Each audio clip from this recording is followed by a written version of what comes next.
அடிப்படை கோரிக்கைகள் நாம் முன்வைத்து அதை பிரச்சாரம் செய்து வருகிறோம்.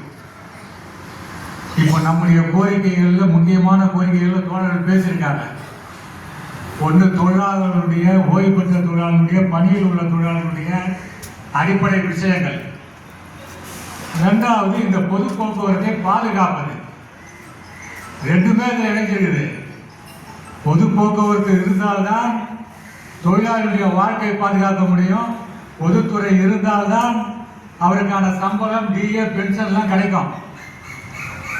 அப்படி பொதுத்துறை இல்லை என்று சொன்னால் தனியார் துறையில் சில காலம் கிடைக்கலாம், அதுக்கப்புறம் அந்த கம்பெனி எங்க இருக்குதுன்னு தெரியாது. தேடி பார்த்தோம்னா ரியல் எஸ்டேட் பிஸ்னஸ்ல அதை வித்துக்கிட்டு இருப்பான் அந்த கம்பெனியை. அதுதான் நம்ம பார்த்தோம். நம்ம கண்ணுக்கு முன்னால் தெரிந்த பிஎன்சி மில், வரலாற்று புகழ்பெற்ற ஜவுளி உற்பத்தியில் பெயர் போன பின்னி மில்லு இன்னைக்கு இருக்கா? இன்னைக்கு இல்லை.